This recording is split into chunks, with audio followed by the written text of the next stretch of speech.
안녕하세요. 국어영역 강타쌤입니다. 오늘은 2021학년도 수능 독서 문제를 공부해 볼 텐데요. 여러모로 힘들었던 한 해였어요. 또 아직 코로나 사태가 끝나지 않아서 이렇게 여러분을 뵙게 되었는데요. 아무쪼록 공부하는 데 도움이 되었으면 좋겠습니다.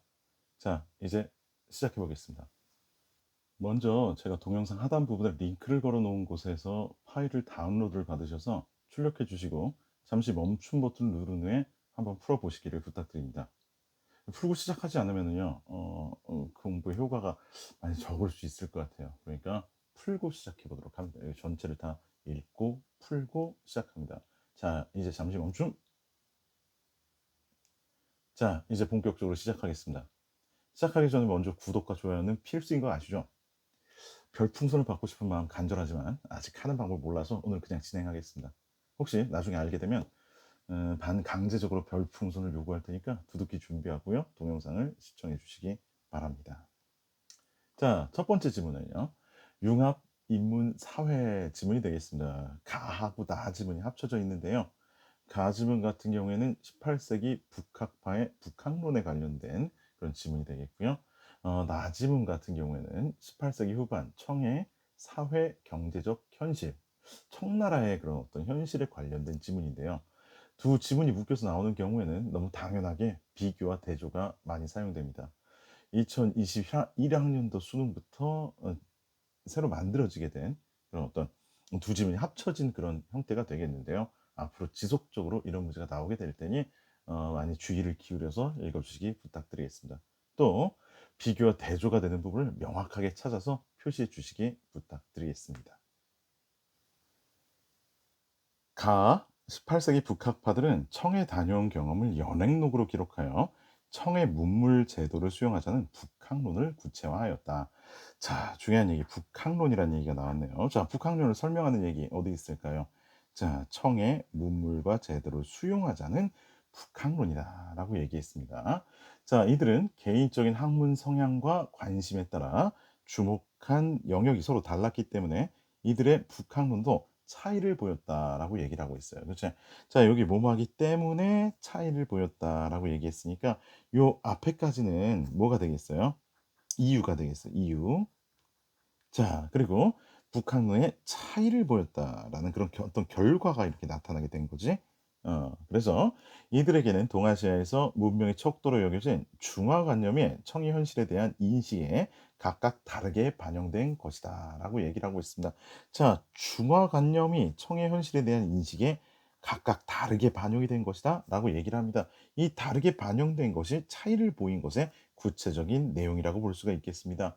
자, 여기서 중요한 개념이 바로 뭐가 되겠어? 중화관념이 역시 되겠어요. 중화관념. 자, 이 중화관념이라는 것은 당시에 동아시아에서 문명의 척도로 여겨진 게 중화관념입니다. 얼만큼 우리가 중화에 가까워졌느냐, 이것이 얼만큼 문명화되었느냐, 이것을 보여주는 척도였다고 볼 수가 있겠습니다. 자, 1778년에 함께 연행길에 올라 동일한 일정을 소화했던 박제가와 이덕무의 연행록에서도 이런 차이가 확인된다라고 얘기하고 있습니다. 자, 박제가라는 사람이 나오고 있고요. 이덕무라는 사람이 나오고 있네요. 그치? 자, 이런 차이가 확인된다라는 얘기가 나와 있으니까 위에 어떤 차이, 그런 차이가 박제가와 이덕무에 나타난다라는 것을 알 수가 있겠습니다. 여기까지가 첫 번째 단락이었습니다. 자, 두 번째 단락입니다. 북학이라는 목적의식이 강했던 박제가가, 자, 박제가는요, 북학이라는 목적의식이 굉장히 강했다라고 얘기합니다. 인식한 청의 현실은 단순한 현실이 아니라 조선이 지향할 가치 기준이었다라고 얘기를 하고 있어요. 자, 그런 현실이 아니고요. 조선이 지향할 가치 기준이었다. 조선이 이걸 따라야 된다. 뭐 이런 얘기인 것 같아. 자, 그가 북학의에 묘사된 청의 현실은 특정 관점에 따라 선택 및 추상화된 것이었으며 그런 청의 현실은 그에게 중화가 손상 없이 보존된 것이자 조선의 발전 방향이기도 하였다라고 얘기를 하고 있네요. 자, 이 북학의라는 그런 책을 쓴 모양인 것 같아요. 자, 자, 그것은요. 청의 현실은 특정 관점에 따라 선택되고 추상화된 것이다. 이런 얘기가 나와 있고요. 그런 청의 현실은 그에게 중화가 손상 없이 보존된 것이자 조선의 발전 방향이기도 하였다라고 얘기를 합니다. 자, 그 얘기는요. 중화가 손상 없이 보존된 것이고요. 조선의 발전 방향이기도 했다라고 얘기합니다. 자, 중화관념의 절대성을 인정하기 때문에 당시 조선은 나름의 독자성을 유지하기보다 중화와 합치되는 방향으로 나가야 한다는 생각이 그의 북학론의 밑바탕이 되었다라고 얘기합니다. 중요한 부분 뭡니까? 중화와 합치되는 방향으로 나가야 한다. 그런데 중화가 손상 없이 보존된 것이 바로 청의 현실이었다. 그러니까 조선의 발전 방향이 그런 쪽으로 나가야 된다라는 것이 북학론의 가장 밑바탕이 되는 생각이다라고 얘기를 하고 있습니다.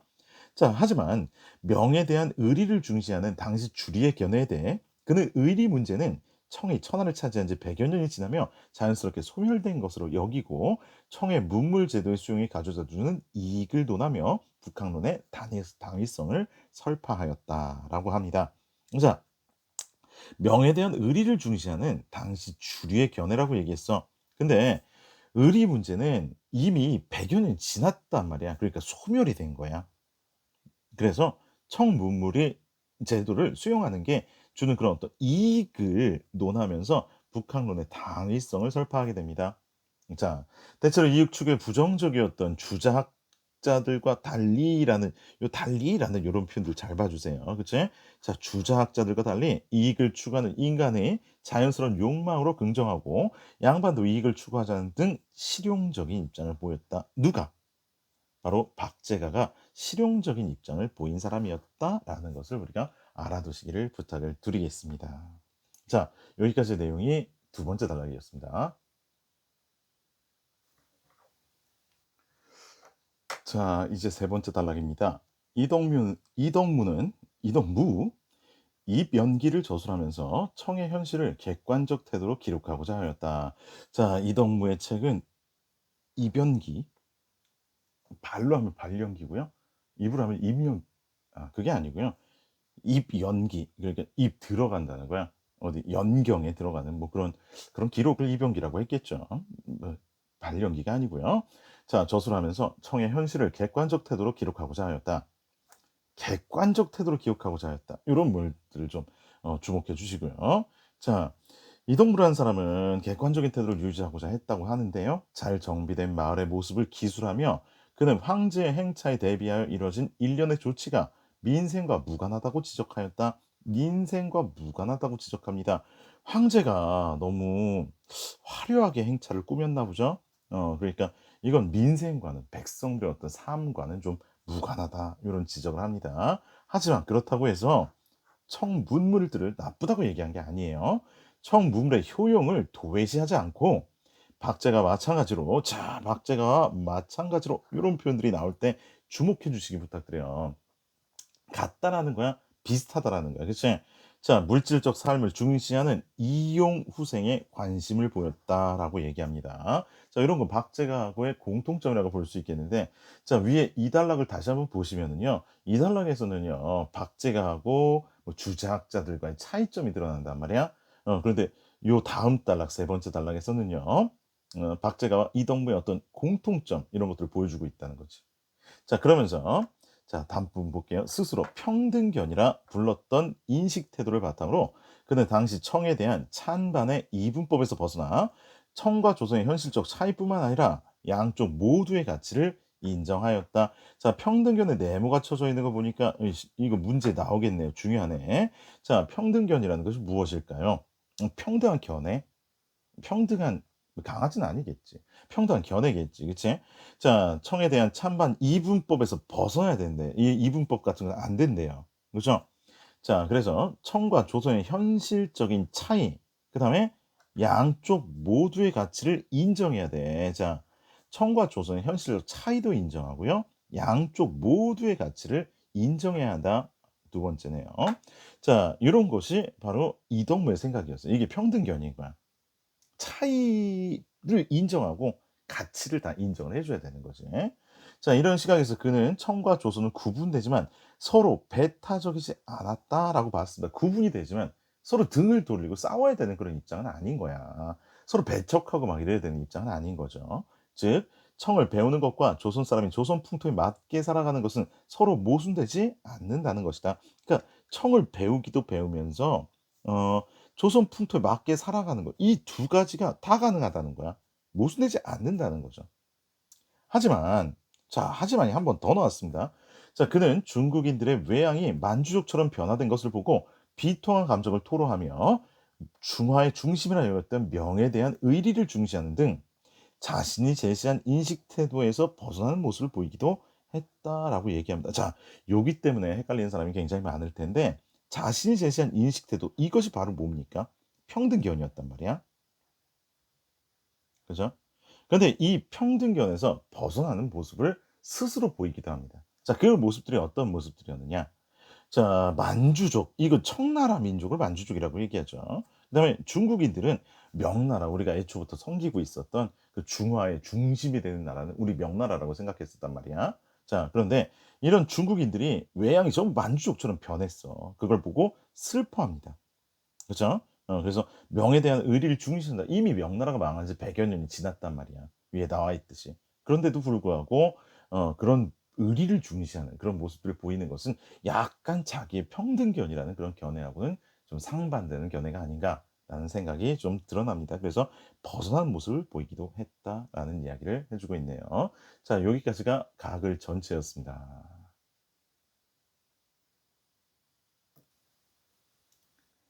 자, 이제 나의 첫 번째 단락부터 다시 살펴볼 텐데, 자, 18세기 후반 중국은 명대 이래의 경제 발전이 정점에 달해 있었다. 자, 18세기 후반의 중국의 모습을 보여주네요. 명대 이래 경제 발전이 정점에 달해 있었다. 경제가 가장 많이 발전했을 때네요. 자, 대부분의 주민들이 접근할 수 있는 향촌의 전기 시장부터 인구 100만 도시의 100만의 대도시 시장에 이르는 여러 단계의 시장들이 그물처럼 연결되어 국내 교육이 활발하게 이루어지고 있었다라고 얘기를 하고 있습니다. 자, 정점에 이른 모습들을 보여주는 거 첫 번째. 그러니까 경제 발전이 정점에 이르렀다. 첫 번째, 시장들이 그물처럼 연결돼 있어요. 와, 교육이 막 활발한 거지. 자, 장거리 교육의 상품이 사치품에 한정되지 않고 사치품에 한정된 것이 아니고요. 일상적인 물건까지 확대가 되게 됩니다. 자, 상인 조직의 발전과 신용기관의 확대는 교육의 질과 양이 급변하고 있었음을 보여준다. 또 모두 발전하게 됩니까? 자, 요게 두 번째 얘기인 것 같아. 자, 상인 조직의 발전과 신용기관의 확대. 자, 요런 것들이 바로 세 번째. 자, 정점에 달했다는 걸 보여주게 됩니다. 자, 그래서 대외 무역의 발전과 은의 유입은 중국의 경제적 번영에 영향을 미친 외부적 요인이었다. 자, 외부적 요인이 나오게 되는데요. 그 외부적 요인이라는 것은 대무역의 발전과 은의 유입이 되겠습니다. 은이 중국으로 많이 들어오게 된 거야. 대외 무역이 발전하게 되고요. 그치? 그런 것들이 어떤 외부적 요인으로서 경제 발전을 정점에 끌어올리게 됩니다. 은의 유입, 그리고 이를 통해 가능해진 은을 매개로 한 과세는 상품 경제 발전을 자극하였다. 자, 은의 유입이 되니까 은을 매개로 한 어떤 과세, 세금을 매기게 되는 거죠. 그 상품 경제 발전을 자극합니다. 은과 상품의 세계적 순환으로 중국 경제가 세계 경제와 긴밀하게 연결되었다. 중국 경제가 세계 경제와 긴밀하게 연결됩니다. 그치? 자, 이런 여러 가지 특징들이 보여지게 되면서 중국은 경제 발전의 정점에 달하게 됩니다. 자, 여기까지가 나의 첫 단락의 내용이었습니다. 자, 나의 두 번째 단락으로 바로 넘어가겠습니다. 그러나라는 얘기가 나오면 뭔가 바뀌었다는 걸 알 수 있습니다. 청의 번영은 지속되지 않았고 19세기에 접어들 무렵부터는 심각한 내외의 위기에 직면해 급속한 하락의 시대를 겪게 됩니다. 심각한 내외 위기, 급속한 하락의 시대를 겪게 됩니다. 이게 19세기에 접어들어서.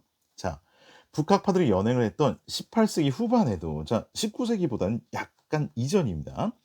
이미 위기의 징후들이 나타나고 있습니다. 이때 위기라고까지는 얘기할 수 없고 위기의 징후들이 나타나고 있었습니다. 자, 그 징후들이 뭘까요?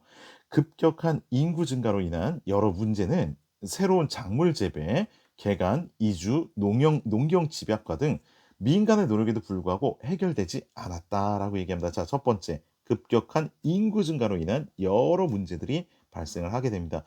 자, 여러 가지 해결책을 제시합니다. 새롭게 작물을 재배하기도 하고 땅도 개간하고 이주하고 농경 막 집약화하고 막 여러 가지 노력을 해요. 그래도 해결되지 않습니다. 자, 인구 증가로 이주 및 도시화가 진행되는 가운데 전통적인 사회적 유대가 약화되거나 단절된 사람들이 상호 부족 관계를 맺는 결사 조직이 성행하게 됩니다. 자, 뭐 사회적 유대가 약화되고요. 전통적인 사회가 이렇게 깨지게 되겠지. 그치? 도시화가 진행되면은. 근데 그렇게 단절된 사람들이 상호 부족 관계를 맺는 결사 조직. 뭐 이렇게 어떤 결사 조직을 만들었어요. 이것까지는 나쁘지는 않다고 생각될 텐데 이런 결사 조직이 불법적인 활동으로 연결되곤 했다라고 얘기를 하고 있습니다. 뭐 불법하고 이렇게 불법적인 그런 일을 하게 되네요. 자, 위기 상황에서는 반란의 조직적 기반이 되었다. 반란의 어떤 조직적 기반이 되기도 합니다. 그러니까 결사 조직이 뭐 서로 돕고 살기만 하면 좋을 텐데 불법적인 활동과 연결이 되고 또 반란의 조직적 기반이 되기도 했었습니다. 자, 인맥이 기수한 관료 사회의 부정부패가 심화된 것 역시 인구 증가와 무관하지 않았다. 자, 관료 사회의 부정부패가 심화된 것, 인구가 증가했기 때문에 관료 사회의 부정부패도 심화됩니다. 교육받은 지식인들이 늘어났지만 이들이 흡수할 수 있는 관료 조직의 규모는 정체되어 있었고 경쟁의 심화가 종종 불법적인 행위로 연결되었다. 이와 같이 18세기 후반 청의 화려한 번영의 그늘에는 심각한 위기의 씨앗들이 뿌려지고 있었다라고 얘기를 하고 있습니다. 자, 그래서 심각한 위기의 씨앗들, 뭐 이렇게 약간 비유적인 표현을 사용을 해가지고요. 청나라가 급격한 경제적인 발전을 가지고 했었지만, 그것이 어떻게 됩니까? 약간 어떤 위기를 초래하게 되기도 했었다. 19세기, 그렇죠? 그런데 18세기 후반에는요, 아직까지 그런 일은 없었습니다. 자, 세 번째 단락으로 계속 나갑니다. 통치자들도 번영 속에 불안을 느끼고 있었다. 자, 통치자들도 불안을 느끼기는 마찬가지. 자, 조정에서 외국과의 접촉으로부터 백성들을 차단하려는 경향이 있었으며, 자, 그래서 백성들을 차단하는 경향이 있었습니다. 서양 선교사들의 선교 활동 확대로 인해 이러한 경향이 강화되기도 하였다. 자, 선교 활동을 하니까 이걸 막 막으려고 했다는 거예요. 자, 이 때문에 18세기 후반에 청조정은 서양에 대한 무역 개방을 축소합니다. 자, 이런 결과를 불러오죠. 그러나 그때까지는 위기가 본격화되지 않았고 18세기 후반이죠. 19세기부터 위기가 왔다고 했으니까요. 소수의 지식인들만이 사회 변화의 부정적 측면을 염려하거나 개혁 방안을 모색하였다. 부정적 측면을 염려하고 개혁 방안을 모색하는 이런 얘기까지가 되겠습니다. 자, 여기까지 이야기를 다 읽어봤는데 여러분들 여기 밑줄근 내용들을요. 거기 다운로드 받은 양식에다가 정리를 꼭 해 보시기 부탁을 드리겠습니다. 이걸 글로 이렇게 정리를 해내고 어떤 그래프와 도표로 이렇게 정리를 하는 모습. 나중에 내가 다시 한번 시간이 될 때 보여드리긴 할 텐데 이렇게 정리하는 작업들이 굉장히 중요합니다. 그 정리를 얼마나 잘 해낼 수 있느냐. 이것이 글을 이해하는 그런 어떤 가장 좋은 방법 중에 하나입니다.